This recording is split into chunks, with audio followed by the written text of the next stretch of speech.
오늘도 역시 마찬가지로 우리 지혜에 대해서 같이 나눠볼 터인데요, 같이 말씀을 한 구절 나눠보고 여호와를 경외함이 지혜와 지식의 근본이다라는 것을 가지고 우리 말씀 본문 한 절을 보고요, 같이 말씀을 나눠보도록 하겠습니다. 같이 한번 읽습니다. 잠언서 9장 10절입니다. 같이 시작. 여호와를 경외하는 것이 지혜의 근본이요 거룩한 자를 아는 것이 명철이니라. 이게 어쩌면 지혜서 전체의 아주 핵심적인 내용일 겁니다. 요 한 구절. 그리고 저희들이 이제 여호와를 경외하는 것에 관하여 이번 주하고 다음 주까지 2주 나누고 지혜서를 한번 마감을 하고 이제 로마서로 들어가려고 지금 계획을 세우고 있는 중인데요. 이 내용을 가지고 경외하는 것을 가지고 경외가 어떤 의미를 가지고 있는 것인지 한번 살펴봐야 될 필요가 있을 것 같습니다. 왜냐하면 우리가 여호와를 경외하는 것이 지혜의 근본이라고 얘기하는데 정작 여호와 경외가 무엇인지를 정확하게 우리가 삶으로 이해하지 못한다면, 우리 마음으로 이해하고 삶으로 이해하지 못한다면요, 오히려 근본이 사라져버린, 그냥 뭐만 남아있는 거냐면요, 그냥 지식만, 그저 많은 잠언서의 내용들과 또 욥기, 전도서의 내용들만 살아나는 그런 의미가 될 수 있기 때문에요, 여호와를 경외하는 것이 어떤 의미인지를 정확하게 우리가 같이 한번 마음을 나눠본다면 그걸 근본으로 해서 잠언, 욥기, 전도서를 다음 주에 한번 이해해 볼 수 있지 않을까 싶습니다. 지혜서가 3권이라고 말씀드렸습니다. 잠언, 욥기, 전도서요. 왜 3권일까? 삶의 정황은 다양할 수 있다는 겁니다. 만약에 한 가지의 삶의 정황만 있다면 잠언서만으로 충분했을 겁니다. 지혜를 배우고 지혜를 가르치는 데 있어서요. 하지만 하나님께서 3권을 배열하셨습니다.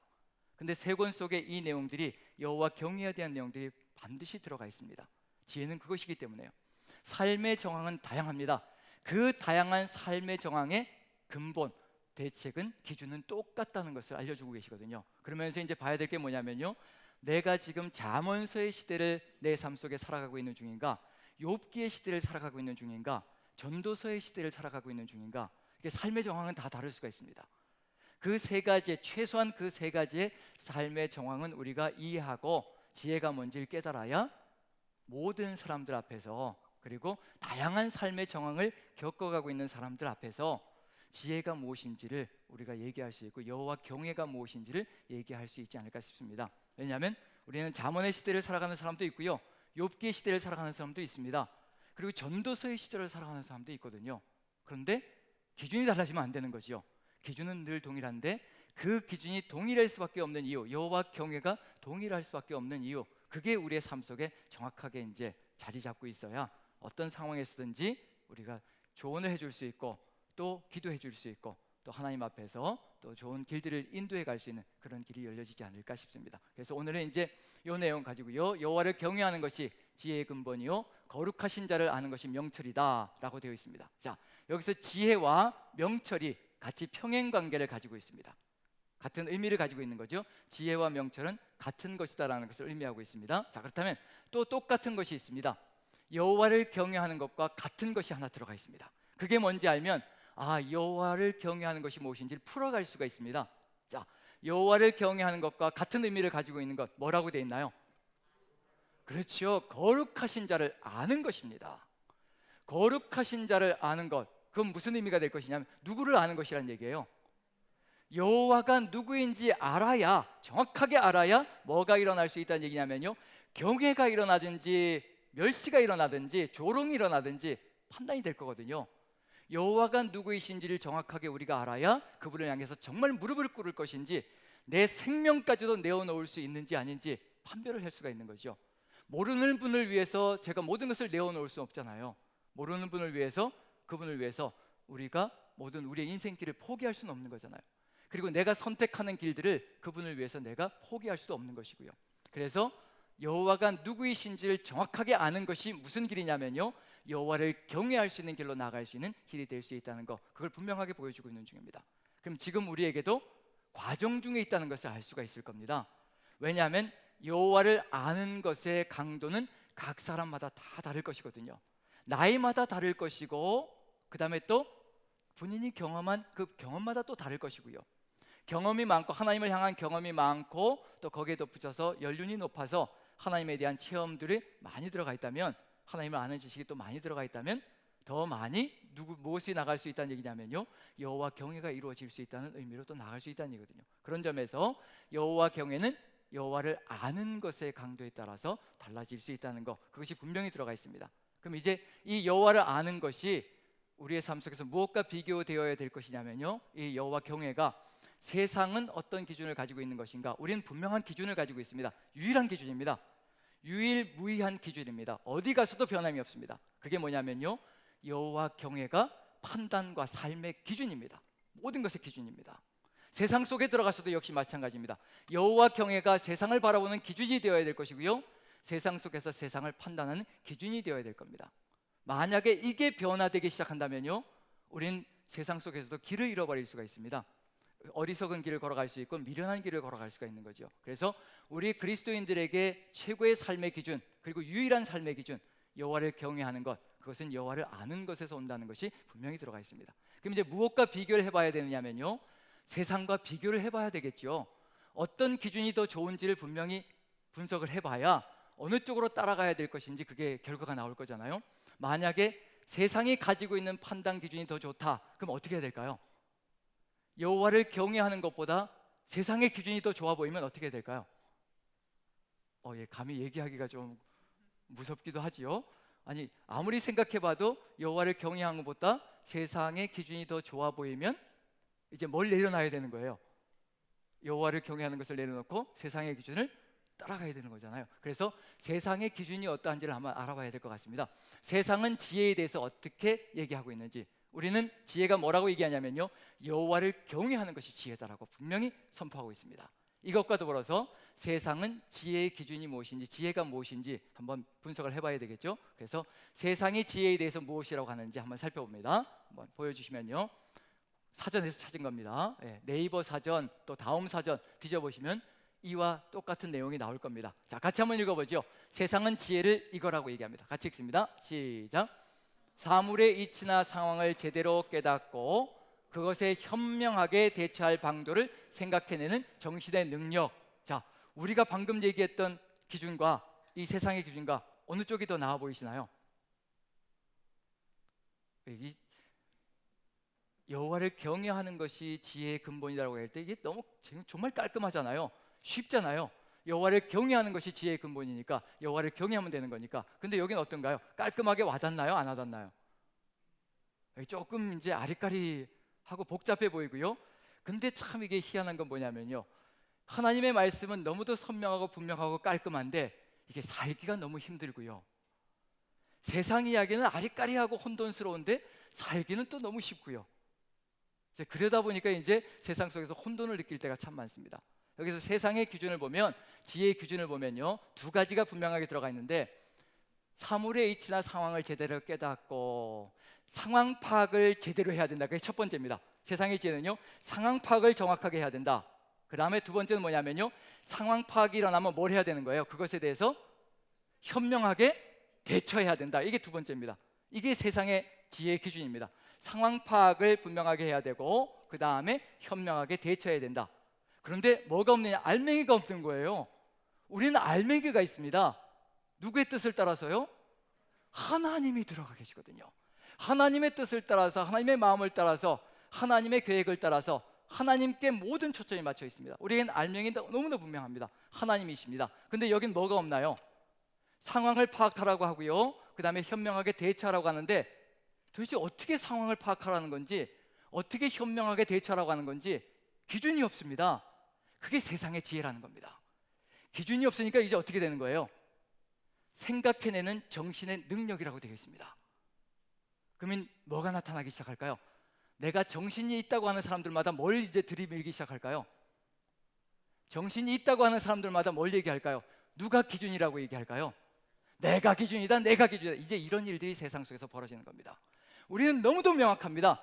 여호와를 경외하는 것이 지혜의 근본이라고 분명히 기록되어 있습니다. 하나님이 판단의 기준이시고요, 우리의 모든 삶의 기준이십니다. 하나님을 벗어나는 것은 미련한 것이고 어리석은 것입니다. 근데 세상 속에서 얘기하는 지혜는요, 기준이 없습니다. 모두가 다 기준이라고 큰 소리 칠 수 있는 세상이 바로 세상 속이라는 얘기거든요. 그런 세상 속에서 들어가서 살다 보면 정말 우리도 혼돈을 느낄 수밖에 없는 상황이거든요. 한 가지 예를 들어서요, 제가 경험한 이야기를 한 가지 나눠보겠습니다. 이 토론토 캐나다에서 이제 유학 생활할 때, 이 유학 생활을 거의 마칠 즈음에 한 7년쯤 이제 박사학위 논문을 쓰고 있을 때였습니다. 쓰고 있을 때 마침 목회 기회가 생겨가지고, 단독 목회 기회가 생겨서요. 그리고 제가 사역했던 이 감리교는 3년 동안 단독 목회를 해야지 목사 안수를 줬거든요. 근데 이제 공부는 맞춰가는데 이게 안수를 못 받으면 이게 들어가도 이게 교수 자리도 제대로 이제 하지 못하는 그런 안타까운 일들이 있는데, 하나님께서 마침 7년쯤 딱 맞춰서 논문 쓸 때쯤에서 이제 목회 자리를 허락해 주셨습니다. 3년을 그래서 이제 캐나다에서 목회를 했는데요. 토론토 지역에서 목회를 하는데, 이제 한때는 이제 몬트리올 지역에서 같이 이제 몬트리올 퀘벡 지역 이렇게 해가지고 토론토 지역 해가지고 이제 한 저기로 이제 지방으로 묶여져 있었습니다. 그래서 몬트리올 지역에 개척교회가 창립이 돼가지고, 감리교 이제 개척교회가 창립이 돼서 축하해 준다고 이제 토론토 지역에 모여있던 목사님들이 한 10분 정도, 저를 비롯해서 한 10분 정도 이제 운전을 해가지고 거기로 가서 이제 축하해주는 그런 시간을 가지려고 이제 모여서 갔습니다. 당일로 갔다 올 수는 없는 거리였기 때문에요. 몬트리올 지역이니까 당일로 못 갔다 오는 지역이어서, 그래서 이제 하룻밤을 묵는 걸로 하고 이제 거기서 다 숙소를 다 배정해 놓아서 이제 10명 정도가 타고 갔습니다. 그럼 이제 밤이 되었고요. 숙소에서 이제 잠자기 전에 이제 무슨 일이 벌어질까요? 목회자들이니까 말 잘하잖아요, 전부 다. 이제 말 잘하니까 이제 거기서 담소가 이제 벌어지기 시작하고요. 그러면서 이제 토론이 벌어지기 시작합니다. 그래서 토론이 논쟁이 되기 시작하는 거예요. 어떤 내용의 토론이었냐면요, 처음엔 대화로 시작했다가 토론토 지역의 동성애가 상당히 활발하게 움직이기 시작했습니다. 퀴어 축제가 막 벌어지고 그러는 거예요. 그래서 동성애에 대한 이슈가 상당히 활발하게 벌어지고 있었습니다. 그리고 거기에 대해서 이제 어떻게 해야 될 것인가 대책들이 논의되고 그랬던 시절인데, 그런 상황 속에서 이제 동성애에 대해서 토론이 벌어지기 시작했습니다. 이제 갑론을박이 막 벌어지는데, 그 중에 제일 나이 많은 연장자 목사님과 제일 나이 어린 이제 목회자가 이제 붙기 시작하는 겁니다. 막 논쟁이 붙기 시작하는 거예요. 토론이 어떤 논쟁이 되기 시작하는 겁니다. 근데 저는 앞만 봐도, 옆에서 봐도요, 저 논쟁은 결론이 날 것 같지 않은 거예요. 왜냐하면 연장자이신, 제일 연장자인 목사님은 성경이 기준이 아니냐, 하나님의 말씀 속에 이렇게 되어 있는데 어떻게 그 말씀을 버리고 그것을 인정해 줄 수가 있겠느냐, 죄라고 분명히 되어져 있는데. 그래서 그렇게 이제 계속 나가셨고요. 제일 나이 어린 목회자는 아무래도 이제 이 새 시대에 또 새로운 학문들을 배운 그런 사람이다 보니까 이제 또 어디가 뭐가 기준이냐면요, 인권이 기준이라는 겁니다. 인권. 왜냐하면 성경도, 이분에게는 성경도요 고대에 쓰여진 것이기 때문에 그때는 인권에 대해서 별로 인정도 하지 않고 생각도 하지 않았던 시절에 쓰여진 것이 성경이니까, 지금 21세기 이 인권이 완전히 높아지는 이 시기에는 새롭게 바르게 또 적용을 해서 해석해야 되지 않느냐. 그래서 소수자의 인권도 보장해주고 인정해주고 그래야 되지 않습니까? 그러다 보니까 이게 답이 있을까요, 없을까요? 해결이 날까요, 안 날까요? 서로 판단 기준이 다른데 어떻게 해결점이 날 수 있겠냐는 얘기예요. 한 분은 성경이 기준이라 하고 한 분은 인권이 기준이라 하고 서로 이제 대립되기 시작하면서 이제 결국은 해결점 없이 그냥 논쟁만 벌이다가 끝이 나는데, 이와 같이 무슨 일이 벌어지냐면요, 기준이 다르면요 절대로 해결점이 일어날 수가 없습니다. 어떤 기준을 가지고 살아가냐에 따라서 판단 기준이 달라지고요, 거기에 덧붙여서 결론도 달라지게 되어 있습니다. 그런 점에서 지금 우리에게는 분명하고 정확하게 여호와를 경외하는 것이 모든 것의 판단 기준으로 주어져 있습니다. 그렇기 때문에 이것처럼 아름다운 게 없고요, 이것처럼 우리의 삶을 원활하게 만들어가는 게 없다는 얘기거든요. 하나님의 뜻을 받들어서 걸어갈 때 이러한 삶의 정황들을 바르게 연결시켜 갈 수 있고, 기준이 명확하게 서 있다는 것처럼 이게 우리가 분명한 것이 없다는 얘기거든요. 그런 점에서 세상 속에 들어가서 살아갈 때 이러한 기준을 가지고 살아간다면 어떻게 될 것인가, 거기에 덧붙여서 한 가지 예를 더 든다면요, 흥부전 아시죠? 흥부전, 흥부와 놀부. 이게 의미는, 본래 흥부와 놀부, 흥부전이 쓰여진 목적은 권선징악이 목적이었거든요. 권선징악에 대해서 가르쳐 주는 게 목적이었는데, 우리나라에서 70년대를 넘어서면서요 80년대, 90년대 경제붕이 일어나기 시작하면서요, 그전에는 그렇게 흥부가 인정받고 그렇게 대접받던 그런 시절이었는데, 갑자기 8, 90년대로 넘어서면서 누가 인정받기 시작하는 세상이 되었나요? 놀부를 인정하기 시작하는 겁니다. 흥부는 대책도 없고요, 왜냐하면 아무것도 가진 것도 없으면서 자식은 9명 이상을 낳아가지고 대책도 없이 살아가는 겁니다. 그리고 뭐 이거 먹여 살릴 수도 없고요, 부양도 할 수 없고, 이게 경제가 기준이 되어 있는 세상 속에서는요, 흥부는 말 그대로 미련한 인생이고 어리석은 인생입니다. 그런데 놀부는 어떤가요? 계획이 딱 서 있잖아요. 동생 것 없는 것도 그냥 긁어 모아서 자기 것으로 만들어 가려는 아주 경제관념이 철저한 인생이고, 거기에 덧붙여서 아이들은 어떤가요? 딸 하나밖에 없는 것 같아요. 화초장을 짊어지고 가면서 딸 이게 결혼시킬 그런 제목으로 쓰려고 하는 거 보니까, 그런 거 보니까 이제 딸 하나 놓고 산하 제한하면서 70년대, 80년대, 90년대 그렇잖아요. 산하 제한해서 계획성 있게 규모 있게 경제관을 가지고 살아가는 사람, 놀부는 그래서 80년대, 90년대 상당히 각광받는 인물이었습니다. 뭐가 달라졌다는 얘기냐면요, 판단 기준이 달라져 버렸다는 겁니다.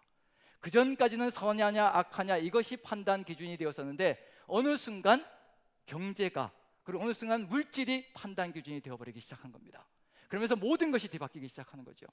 세상은 끊임없이 바뀌기 시작합니다. 변화가 된다는 얘기거든요. 그 변화가 뭐냐면 판단 기준도 끊임없이 세태가 변화가면서 변화되어지기 시작한다는 겁니다. 하지만 우리에게는 변하지 않는 기준이 있습니다. 그게 뭐냐면 바로 여호와를 경외하는 것이 바로 모든 삶의 판단 기준이 되어야 된다는 것. 이것처럼 명확한 것이 없습니다.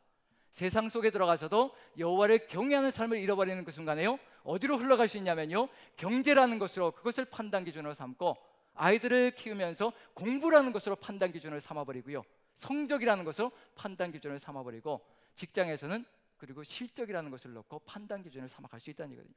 그런 점에서 이 모든 것들을 우리가 같이 어리석게 그것을 따라가는 삶이 시작된다면요, 우리도 그 안에서 길을 잃어버릴 수가 있습니다.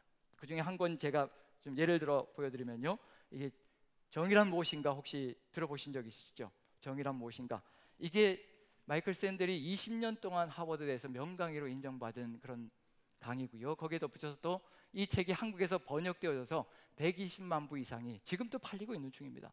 그 정도로 이제 각광을 받고 있는 책인데, 그런데 이 책이 한번 보여주시면요, 정의란 무엇인가가, 제가 이 책을 읽으면서 느낀 건 뭐냐면, 정의란 무엇인가라는 이런 한국 제목보다도 더 정확한 제목은 정의의 판단 기준은 무엇인가를 놓고 씨름하고 있는 책이더라고요. 판단 기준이 도대체 뭔가, 그 판단 기준을 세 가지로 제시하고 있는데요, 한 가지로 몰아가고 있는 중입니다. 맨 마지막 세 번째에 있는 것을 이 마이클 샌델은 이제 몰아가고 있는 중입니다. 첫 번째, 공리주의가 판단이 기준이 된다면, 그 다음에 개인의 자유가 판단의 기준이 된다면 어떤 세상이 될 것인가, 이렇게 해서 첫 번째 공리주의가 판단의 기준이 된다면 최대 다수의 최대 행복이 바로 판단 기준이 되어야 한다, 바로 정의의 기준이 되어야 한다 라고 얘기한다면 무슨 일이 벌어질 것인가? 모든 많은 사람이 행복을 느끼는 쪽이 기준이 되게 만들어야 한다. 그럼 누구는 무시당하는 건가요? 소수자는 무시당하게 되어 있습니다. 민주주의 원칙도 다수결의 원칙인데, 다수결의 원칙을 삼다 보면 소수는 무시당하고 소외되어질 수가 있습니다. 이것도 아니다라고 얘기를 합니다. 그럼 개인의 자유, 모든 사람이 각자 자유를 누리는 것으로 가자, 모든 사람이 자유를 누리는 그것이 바로 정의의 기준이 되게 하자. 그럼 모든 사람이 자유를 누린다, 자기 마음대로 행동한다, 그렇게 되면 어떻게 될까요? 우리 지금 그러다 보니까 없어지는 게 있죠. 남의 이 남편이 남의 아내와 이렇게 불륜을 저질러도 그것이 법적으로 하자가 없습니다. 뭐가 사라져버린 건가요? 없어져 버렸습니다. 간통죄가 사라졌습니다. 개인의 자유라는 겁니다. 서로 사랑해서 서로가 이렇게 사랑을 나누면서 걸어가는데 뭐 참견할 일이 있겠느냐? 가정이 깨어지는 것이 다 상관없다는 얘기입니다. 개인의 자유를 놓고 자유의지에 따라 행동하는 것이 정의의 기준이 되게 하자. 이렇게 되면 무슨 일이 벌어질 것인가? 세상이 혼돈 속에 거할 것이라는 것을 분명히 보여주고 있는 중입니다. 거기에 덧붙여서 이제 마이클 샌델은 공동체를 좀 인정해 주는 방향에서, 공동체를 세워가는 방향에서 미덕을 기준으로 삼아야 되지 않겠느냐, 서로 희생하고 좀 더 참아주고 인내해주고 이런 것들을 우리가 기준으로 삼아야 그래서 공동체가 평화롭게 걸어가지 않겠느냐, 이렇게 제시해주고 있는데, 아무리 제시하려고 해도 따라갈까요? 안 따라갈까요? 이건 사람이 세워놓은 기준이기 때문에 안 따라간다는 얘기입니다. 자기가 원하는 대로 살아가는 것이 바로 이 세상의 기준이라는 얘기거든요. 수많은 기준을 제시하고 있지만 어느 누구도 거기에 대해서 정확하게 따라가고자 하는 의욕도 없고, 따라가고 싶지도 않고요, 따라가려고도 하지 않고요, 그런 일이 벌어지고 있는 중입니다. 그런 점에서 우리 안에, 하나님의 공동체 안에 정확하게 판단의 기준이 서 있다는 것, 그리고 정의의 기준이 서 있다는 것, 이것처럼 우리에게 명확한 것이 없다는 점에서 우리가 살아갈 길이 이미 주어졌다는 것이 얼마나 감사한 것인지 한번 생각해 봐야 될 필요가 있을 것 같습니다. 그래서 잠언서를 보시면요, 이 여호와를 경외하는 것이 지혜의 근본이고, 그리고 거룩한 자를 아는 것이 명철이다라고 분명히 얘기되어져 있다면요, 바로 여호와를 경외하는 것, 하나님을 아는 것이라고 얘기하는데, 거기에 대해서 이제 여기 정의의 기준이 무엇인지 우리가 한번 살펴보도록 하겠습니다. 잠언서는요 2장 6절부터 9절까지 보면요 여호와가 누구이신지 어떤 분인지를 분명하게 알려주고 있습니다. 그 얘기는 뭐냐면요 여호와가 누구인지 분명하게 알아야 뭐가 일어날 수 있다는 얘기냐면요 여호와 경외가, 하나님 경외가 일어날 수 있는 거죠. 그래서 이미 다른 성경에서도 하나님이 누구인가를 알려주었는데 여기에서는 한 번 더, 잠언서에서는 그런 부분들을 한 번 더 부각시켜 나갑니다. 하나님이 어떤 분인지. 자, 한번 읽어보죠. 2장 6절 같이 한번 읽어봅니다. 시작. 대저 여호와는 지혜를 주시며 지식과 명철을 그 입에서 내심이며. 자, 여기서 보시면 여호와는 무엇을 주시는 분이라고 되어 있나요? 지혜를 주시고 지식과 명철을 그 입에서 내신다고 되어 있습니다. 그럼 여호와만이 무엇을 가지고 있다는 얘기냐면요 분명한 지혜와 지식과 명철을 주시는 분이라고 분명히 얘기하고 있습니다. 여호와가 아니면 지혜도 없고 지식도 없고 명철도 없다는 것을 알려주고 있는 것이 바로 잠언서가 우리에게 보여주고 있습니다. 그 다음에 이 여호와는 무엇을 예비하고 있는가? 7절 같이 읽어봅니다. 같이 시작. 그는 정직한 자를 위하여 완전한 지혜를 예비하시며 행실이 온전한 자에게 방패가 되시나니. 하나님이 어떤 분이신가를 알아야 하는데 어떤 분이신가? 정직한 자를 위하여 뭘 예비하고 있다고 말씀해 주고 있나요? 완전한 지혜를 예비하고 있다고 얘기합니다. 그래서 정직하게 살아가는 사람에게 완전한 지혜를 주신 분이다. 미련하게 살아가면 이 모든 것들은 무너진다는 것을 얘기하고 있습니다. 거기에 덧붙여서 행실이 온전하게 걸어간다면 어떻게 해주실 것인가? 어떻게 해주신다고 얘기하고 있나요? 행실이 온전한 자를 방패가 되셔서 지켜주신다고 얘기합니다. 우리가 삶을 통해서 하나님의 뜻을 받들어서 걸어가며 그런 길을 나아갈 때 하나님께서 우리에게 완전한 지혜를 끊임없이 부어주시고 그리고 또 우리의 방패가 되셔서 우리의 삶의 길을 세상 속에서 하나씩 하나씩 지켜주시고 이끌어 가신다면요 그 하나님은 우리가 경외할 만한 분이라는 것을 분명히 보여주고 있는 중입니다. 우리에게 그런 체험과 경험이 있다면요 우리는 충분히 하나님을 경외해야 될 그런 마음들이 들어가 있는 겁니다. 자, 8절 보시면요 같이 한번 읽어보죠. 시작. 대저 그는 정의의 길을 보호하시며 그의 성도들의 길을 보존하려 하심이니라. 하나님은 뭘 해주신다고 얘기하고 있나요? 정의의 길을 보호하신다고 얘기합니다. 우리가 정의롭게 살아가면 누가 보호해 주신다는 얘기인가요? 하나님께서 우리의 삶을 보호해 주시고 지켜주신다는 겁니다. 세상은 우리가 정의롭게 살아가는 것을 못마땅하게 여길지 모르겠지만요 하나님께서 우리의 삶을 지키시고 보호해 주신다는 것을 분명히 얘기하고 있는 중입니다. 그리고 성도들의 길을 지켜주신다, 보존하신다, 지켜주신다는 겁니다. 하나님께서 이걸 해주시지 않는다면 우리는 삶을 살아갈 수도 없고 이겨낼 수도 없거든요. 왜냐하면 세상은 기준도 없이 돌아가고 있는 세상입니다. 그 기준도 없이 돌아가고 있는 세상 속에서 우리가 여호와를 경외하는 삶으로 나아갈 때 누가 지켜주시지 않으시면 우리가 살아갈 수 없느냐면요 하나님께서 우리의 삶을 보호해 주시고 보존해 주지 않으시면요 방패가 되어 주시지 않으시면요 우리는 한순간도 살아갈 수가 없습니다.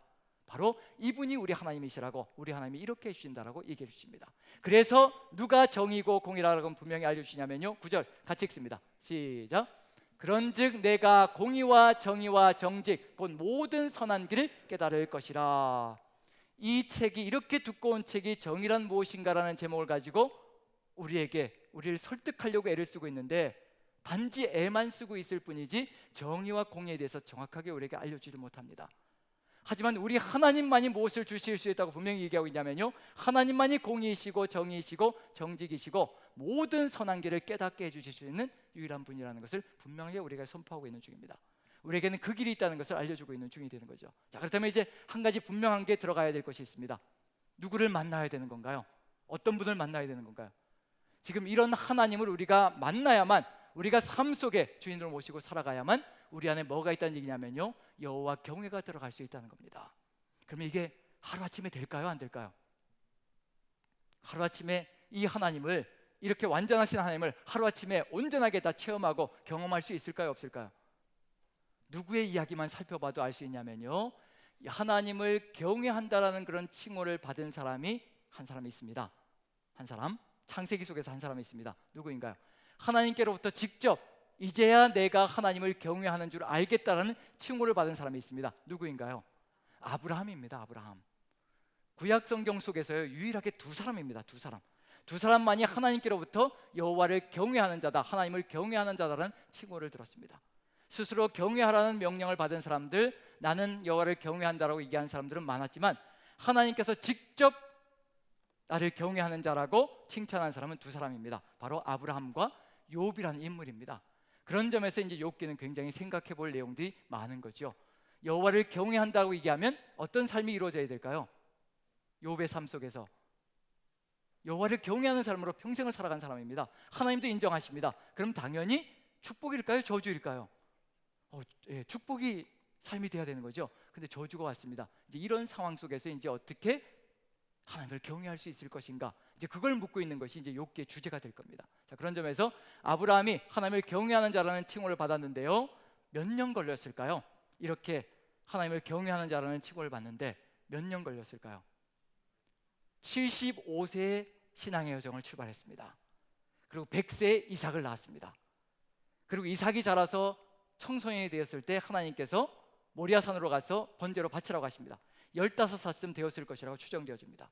그리고 그때 모리아산으로 아낌없이 데리고 올라가서 번제로 바치려고 했을 때 그때 하나님께서 이제야 내가 나를 경외하는 줄 알겠다. 그럼 몇 년 정도 걸린 건가요? 40년의 세월입니다. 하루 이틀의 세월이 절대 아니라는 겁니다. 우리가 지혜자가 되고 지혜의 길을 걸어가면서 정말 하나님께서 말씀하신 이 완전한 지혜를 우리의 삶 속에서 뿜어내고 걸어갈 수 있는 길이 결코 1, 2년의 세월 속에 이루어지는 것이 아니라는 얘기거든요.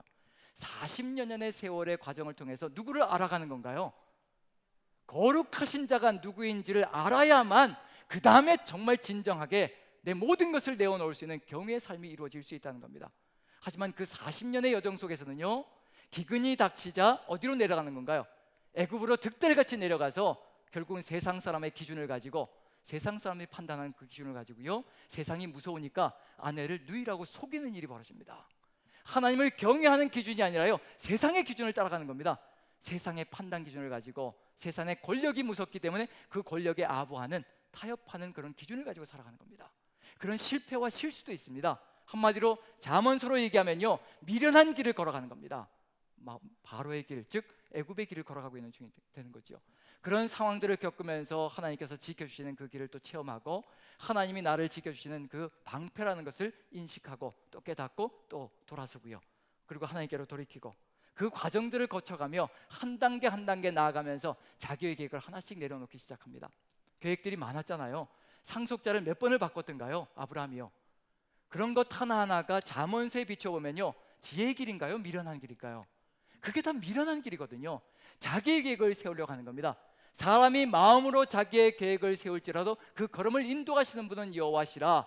그 과정을 거쳐가는 것이 아브라함의 이야기 속에 들어가 있는 겁니다. 하루아침에 이루어지는 게 아니거든요. 내 계획을 내려놓고 하나님의 계획을 따르는 것, 아브라함의 이야기를 보면 40년이 걸리는 여정입니다. 여호와 경외를 배워가면서 하나씩 하나씩 터득해가는 것이고요, 깨달아가는 겁니다. 하나님을 체험해가며 달라지는 거거든요. 그렇게 해서 자신의 계획을 내려놓고 그 다음에 또 모두 봐야 되느냐면요, 하나님이 정의와 공의시라는 것도 봐야 되는 겁니다. 뭘 통해서 보느냐면요, 소돔과 고모라를 통해서 체험했습니다. 하나님께서 아브라함에게 있어서 소돔과 고모라를 심판하려고 한다라고 얘기하시는 겁니다. 아브라함이 의인 50명이 있어도 그러실 겁니까? 그래서 몇 명까지 내려갔냐면요, 의인 10명까지 내려갔습니다. 그래서 의인만 있으면, 의인 10명만 있으면 절대로 심판하지 않을 것이라. 소돔과 고모라가 한순간에 유황불 속에 사라지는 것을 아브라함은 보았습니다.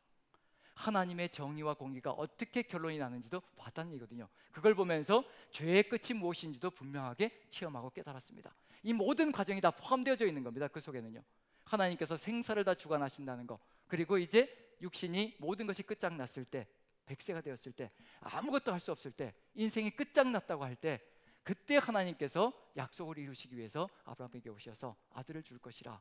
그리고 이삭을 탄생시키시는 것, 내가 아무것도 할 수 없고 아무것도 인정해 볼 수 없고 내가 무엇이든지 할 수 없는 그 상황 속에서 하나님께서 이루어 가시는 것을 보면서 무엇을 체험하느냐면요, 하나님이 전능자이시라는 고백이 이제 이루어지기 시작한다는 얘기거든요.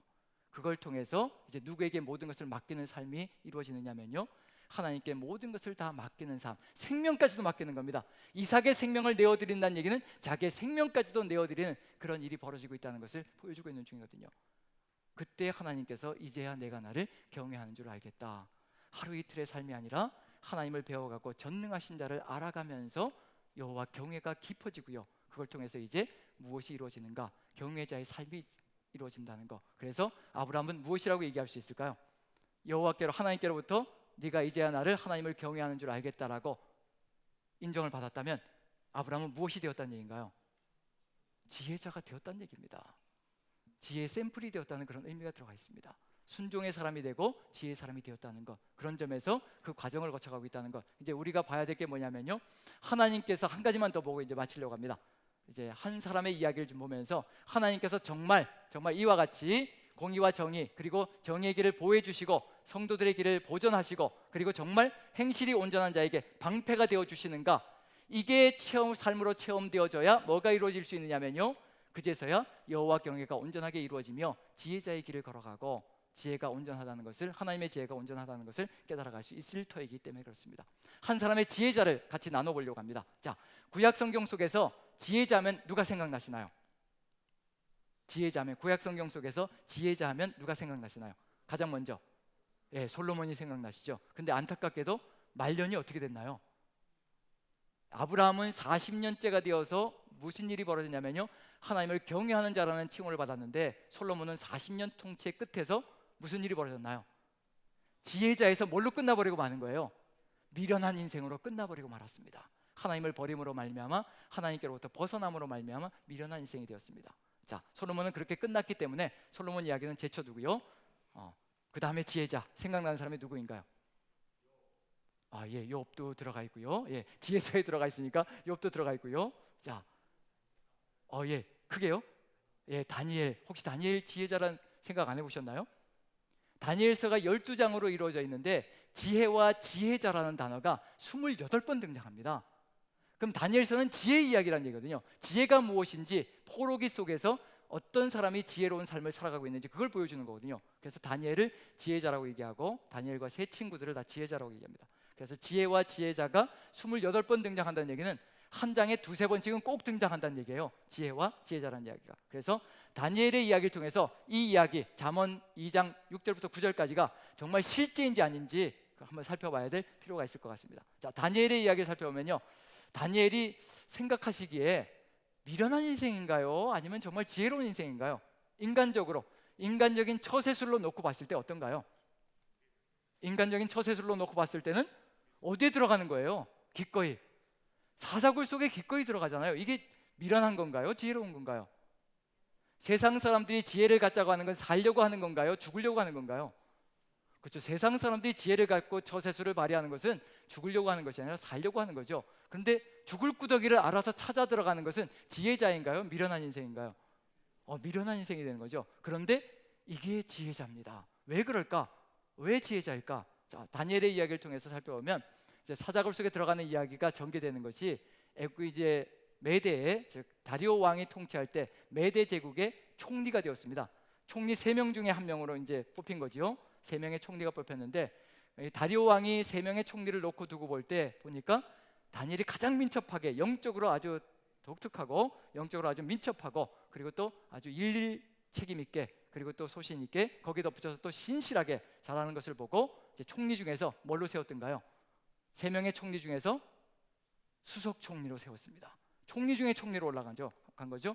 한마디로 얘기하면 이게 제국의 황제 다음의 위치로 올라갔습니다. 어느 정도의 위치인지 짐작이 가는 거죠. 정말 세상을 들었다 놨다 할 수 있는 그런 위치까지 올라간 겁니다. 이 정도의 위치라면 이 자리를 지켜야 될 것인가, 지키지 말아야 될 것인가. 그런데 다니엘은 무엇을 모르냐면요, 메대 제국에 내로를 하는 집안들, 귀족 집안들이 어떤 음모를 꾸미고 있는지에 대해서 깜깜소식입니다. 그런 거에 대해서 알아보려고 하지 않고요, 만약에 우리가 그 위치에 가 있다면 이 위치를 지키기 위해서 정말 주변에서 어떤 음모가 벌어지고 있는지 샅샅이 뒤져가지고 미리 알아가지고 뭘 해야 되는 건가요? 선수를 쳐서 그런 정적들을 제거하면서 그렇게 자기 위치를 지켜야 하는데, 다니엘은 그런 이야기를 전혀 하지 못하고 있습니다. 그런 이야기가 전혀 안 들리는 거예요. 그냥 자기가 해야 될 일만 최선을 다해서 하고 있는 중입니다. 음모가 꾸며지고 있는지 거기에 대해서 전혀 관심도 없고요, 거기에 대해서 전혀 인식도 못하고 살아가고 있습니다. 이걸 인식 못하는 것이 이게 정말 지혜자인가 미련한 자인가 한번 살펴본다면, 세상 사람들은 미련한 자라고 얘기할 겁니다. 그리고 거기에 덧붙여서 찾다 비리를 찾다 못 찾으니까 이제 뭘 하느냐면, 없으니까 이제 만들어서 넣어야 되겠죠. 그래서 살피다 보니까 비리를 만들어서 넣을 수 있는 게 하도 율법을 잘 지키니까 이 율법을 가지고 뭔가 꾸미면 걸려들 수 있겠다. 그래서 다니엘이 하루에 3번씩 꼭 기도를 하니까 예루살렘 성을 향해서 성전을 향해서 창문을 열고 꼭 하루에 3번씩 기도하니까 이제 이걸 가지고 이 율법 지키는 거 가지고 한번 걸면 되겠다. 그 정도는 이제 다니엘은 하나님을 경외하며 하나님의 뜻을 이루어가며 살아가고 있는 중입니다. 자, 이제 한번 걸면 되겠다라고 생각하고 음모를 꾸미는데 어떤 것을 만들어냈냐면요, 30일 동안 왕 위에 다리오 왕 위에 어떤 신이라든가 어떤 사람에게 기도하일지라도 그렇게 되면 이제 사자굴에 던져놓는 것, 그것으로 이제 음모를 꾸몄습니다. 자, 그럼 이제 30일 동안만 뭘 안 하면 되는 건가요? 30일 동안만 기도 안 하면 이제 이 자리를, 총리 자리를 지켜낼 수가 있습니다. 자, 그럼 이제 우리 같으면 어떻게 될까요? 칙령이 발표되었습니다. 다리오 왕의 도장이 어인이 찍혔고요, 칙령이 발표됐습니다. 그럼 우리 같으면 이제 지혜자라면, 정말 지혜를 가지고 있다면 어떻게 결정을 해야 될까요? 한번 얘기를 좀 해주시죠. 우리가 다 여호와를 경외하고 있는 중이니까요. 그러니까 우리가 다 지혜가 있는 줄로 알고요. 자, 얘기해 주시죠. 어떻게 하면 좋을까요? 예. 예. 여기 또 예. 여호와를 경외하는 분이 계셨고요. 좋습니다. 하나님의 법을 따라야 된다. 그래서 기도를 계속 지속. 나라의 법을 따라야. 제가 잘못 죄송합니다. 예.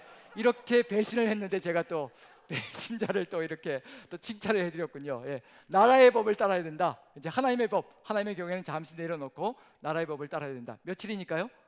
30일이니까요. 자, 한번 생각해 보십시오. 30일이 지나가면 어떻게 될까요?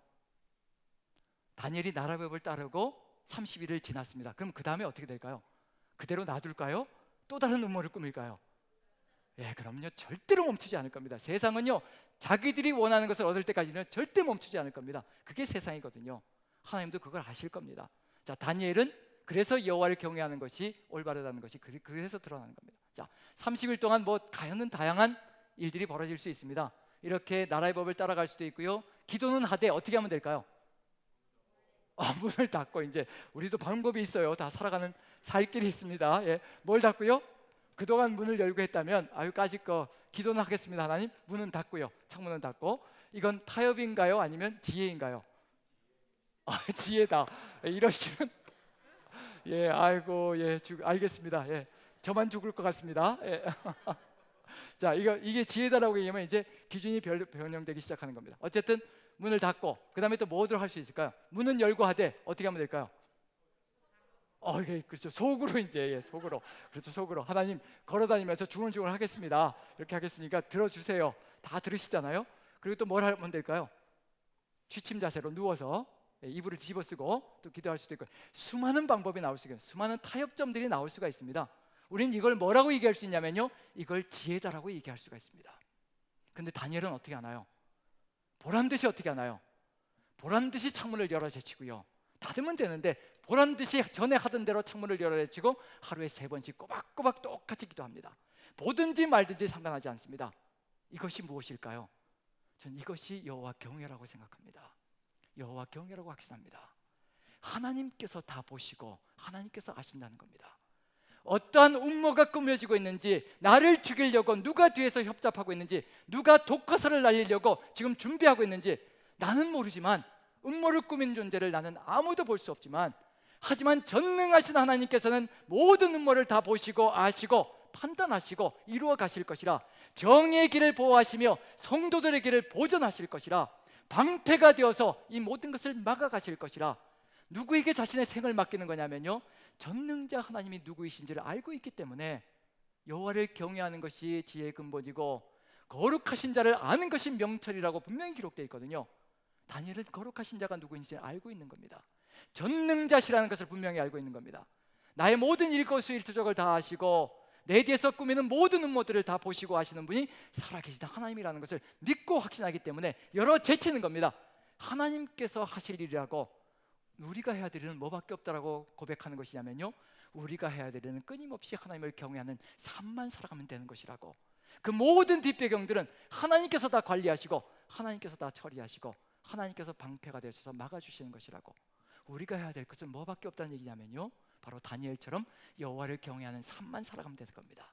어디에서도요, 기준이 없는 세상 속에서도 자기가 기준이라고 큰 소리치며 내가 기준이라고 나를 따라오지 않으면 모든 것이 다 무너질 것이라고 큰 소리치는 세상 속에 들어가서도요, 오직 여호와를 경외하는 것, 거룩하신 자를 아는 것이 진정한 지혜요, 내 삶의 기준이라는 것을 그대로 내세우며 그 삶을 그대로 걸어가는 것, 그러할 때 하나님께서 방패가 되어주시고, 그리고 성도들의 길을 보존하시고 정의의 길을 보호하시며 이끌어 가신다는 것, 그리고 우리의 삶 속에서 정의가 무엇인지, 공의가 무엇인지, 정직한 길이 무엇인지, 모든 선한 길이 무엇인지를 하나님께서 우리에게 알려주신다는 것, 그 삶의 확신이 있다면요, 우린 세상 속에 들어가서도 절대로 타협하는 것을 놓고 지혜다라고 얘기하지 않고요, 하나님을 경외하는 삶을 가지고 이것만이 지혜다라고 확신 있게 걸어가며 생명줄도 누구에게 맡길 수 있을 것이냐면요, 하나님께 맡기는 삶이 이루어질 겁니다.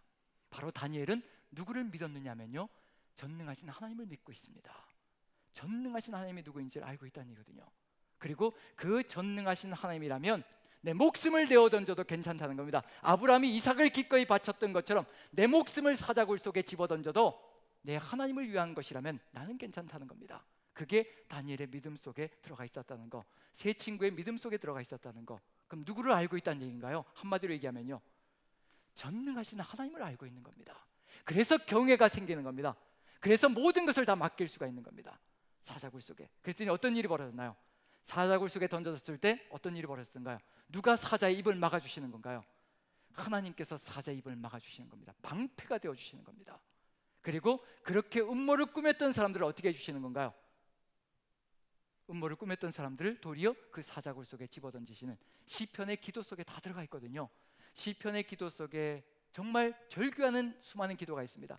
자신이 아무것도 할 수 있는 것이 없어서, 자신의 능력과 여력은 아무것도 할 수 있는 것이 없어서 자신을 해코지 하는 사람들에게 응답할 수 있고 반응할 수 있는 것이 아무런 여력이 없어서 하나님께 기도하는 겁니다. 하나님, 아무것도 할 수가 없습니다. 하나님밖에는 믿을 수 없고 의지할 수밖에 없습니다.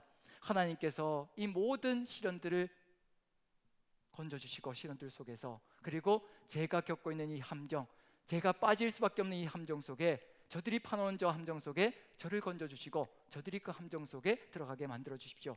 그 기도 내용이 시편 내용 속에 상당히 많이 들어가 있습니다. 그 내용이 그대로 지금 다니엘의 이야기 속에 그대로 펼쳐지고 있습니다. 저는 하나님께서 다니엘을 건져주실 것이기 때문에 다니엘이 사자굴 속에 들어갔다, 저는 그렇게 믿지 않습니다. 자신의 생명까지도 기꺼이 내어 던질 수 있는 하나님을 향한, 전능자를 향한 그 믿음이 있었기 때문에 하나님께서 구해주신 것이라고 확신하고요. 그리고 풀무불 속에 들어가는 세 친구를 보아도요, 우리 하나님께서 풀무불 속에 왕이 집어던질지라도 우리 하나님께서 우리를 구원해 주실 것이고, 그리 아니하실지라도 절대로 우상에게 절하지 않을 것입니다. 그리하지 아니하실지라도 하나님의 뜻만을 따를 것이라는 그 경외심이 그대로 들어가 있는 자들이 바로 지혜자라는 것을 보여주고 있는 중입니다. 어찌 이런 일이 벌어지고 있을까?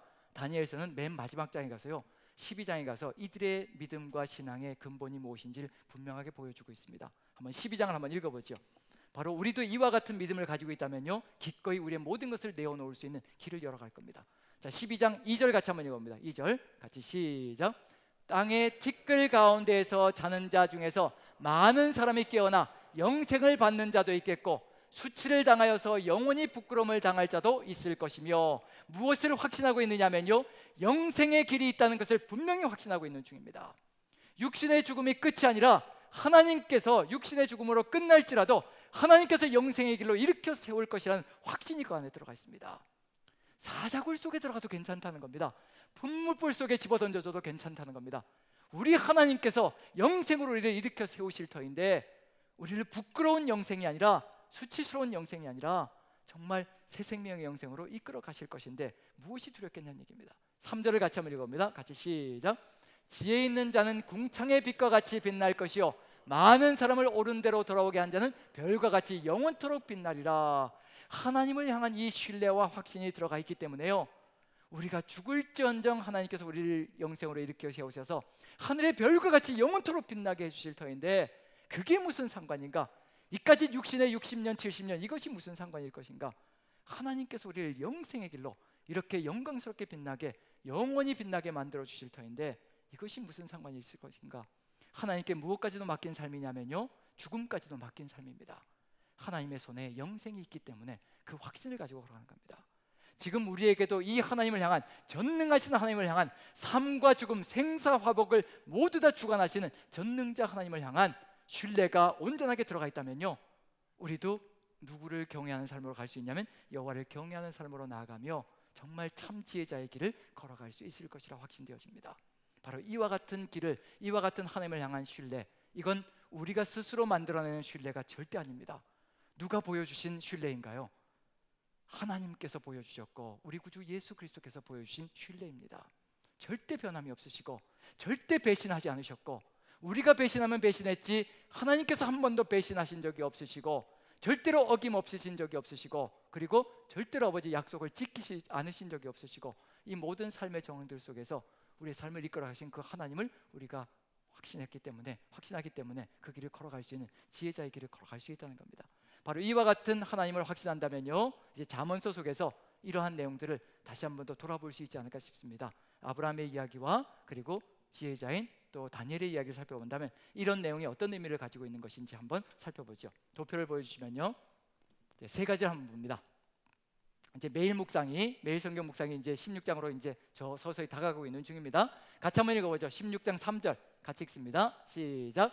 너의 행사를 여호와께 맡기라. 그리하면 내가 경영하는 것이 이루어지리라. 자, 다니엘에게 행사를 맡긴다.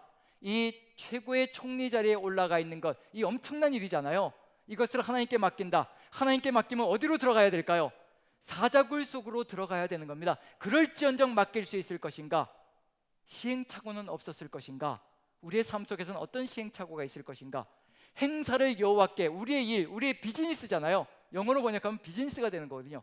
우리의 비즈니스를 다 여호와께 맡길 수 있을 것인가? 한번 생각해 보십시오. 어느 정도 하나님을 신뢰해야 우리의 행사를 다, 우리의 모든 삶의 길들을 다 맡길 수 있을 것인가? 1년의 세월은 절대 아닐 겁니다. 아브라함은 40년의 여정을 걸어가며 하나님을 알아가고 믿어가며 이 삶의 길로 걸어갔습니다.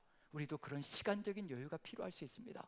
지금 안 된다라고 고민하실 필요가 없습니다. 우리는 가고 있는 중입니다. 우리 행사를 맡겨가고 있는 중이고요, 그리고 하나님께 우리의 모든 신뢰를 드리고 있는 중입니다. 가고 있는 중이라는 얘기거든요. 지금 이것이 안 되니까 안 된다라고, 지혜자가 아니라고 생각하지 마시고 지혜의 길을 걸어가고 있는 중입니다. 우리는 아브라함과 같이, 다니엘과 같이 가고 있는 중이고요. 그 다음에 16장 9절 같이 한번 읽어봅니다. 시작. 사람이 마음으로 자기의 길을 계획할지라도 그의 걸음을 인도하시는 인 여호와시니라. 사람이 마음으로 자기의 길을 계획하는 것, 아브라함이 얼마나 많은 계획이 있었던가요? 상속자를 몇 번이나 바꿨던가요? 자신의 계획을 가지고, 자신의 길을 가지고 그 과정을 거쳐가야 되는 겁니다. 하루아침에 한순간에 이게 이루어지는 것이 아니라는 얘기거든요. 우리의 모든 길과 계획을 하나님의 걸음에 맞추어서 하나님께 다 올려드리는 것, 그 과정을 우리는 걸어가고 있는 중이고, 그리고 우리는 이것을 이루어가는 것, 그 과정이 우리의 삶 속에 지금 벌어지고 있는 중입니다. 그 다음에 19장 21절 같이 읽습니다. 시작. 사람의 마음에는 많은 계획이 있어도 오직 여호와의 뜻만이 완전히 서리다. 이것을 우리가 확신할 때, 여호와의 뜻만이 완전히 서리라는 것을 우리가 확신할 때, 이것을 우리가 믿고 확신하며 걸어갈 수 있을 것이라는 거, 한번 하나님의 일을 살펴볼 때요, 저는 이렇게 생각합니다. 하나님께서 계획하신 것은 반드시 이루어질까요? 이루어지지 않을까요? 하나님께서 계획하신 것은요, 반드시 이루어집니다. 반드시 이루어집니다. 심판도 반드시 이루어지게 되어 있습니다. 그런데 차이점이 뭐냐면요, 어느 정도로 신속하게 이루어질 것이냐, 늦게 이루어질 것이냐, 그 차이밖에 없습니다. 하나님의 이야기 속에, 창세기의 이야기 속에서요, 아담과 함께 하나님께서 하나님의 뜻을 이루어가려고 아담을 창조하셨습니다. 그런데 아담이 실패했습니다. 그 다음에 노아를 부르셨습니다. 노아를 통해서 하나님께서 하나님의 뜻을 이루어 가시려고 불러내셨는데 노아가 실패했습니다. 그 다음에 누가 부름받았나요? 아브라함이 부름받았습니다. 아브라함이 결국 하나님께 순종하는 길로 나아감으로 그 일을 성취해내고 맙니다. 하나님의 뜻은 아브라함을 통해서 성취가 되어졌습니다. 그런데 누구를 통해서 이루길 소망하셨냐면요, 아담을 통해서 이루길 소망하셨는데 실패했고요, 그 다음에 노아를 통해서 이루길 소망했는데 실패했고요, 수천 년의 세월이 걸렸습니다.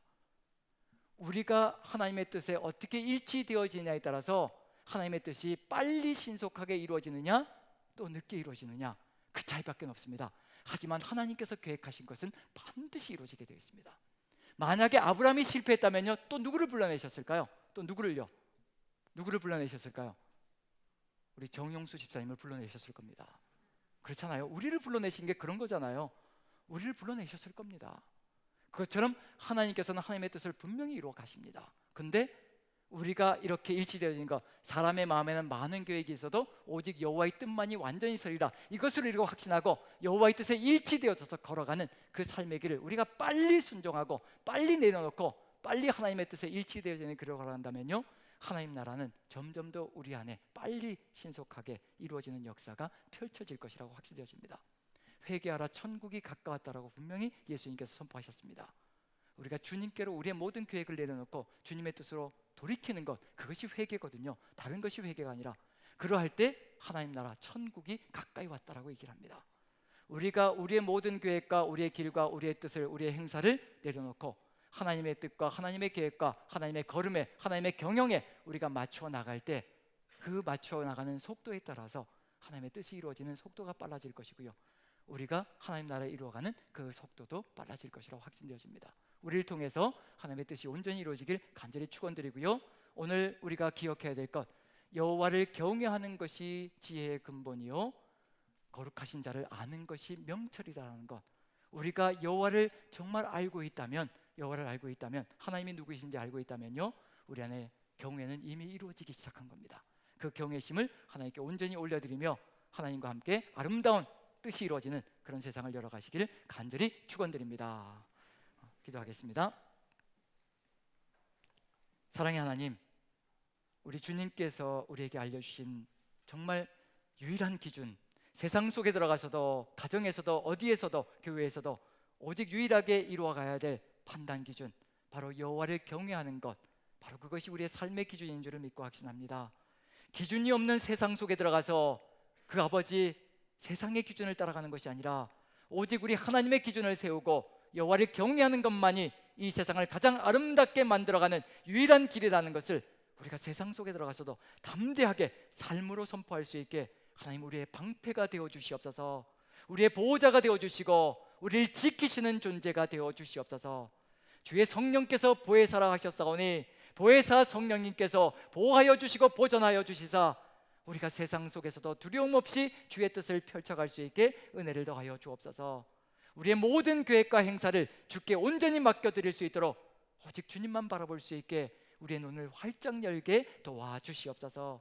오늘도 여기 모이신 우리 형제자매님들, 그리고 가정에서 함께하고 있는 형제자매님들까지 주께서 함께하여 주시어서 주의 은혜와 사랑으로 가득히 채워주시어 여호와 경외가 삶의 평생의 길이 되게 하시고 목표가 되게 도와주시옵소서. 감사드리며 예수님의 이름으로 기도합니다. 아멘. 아멘.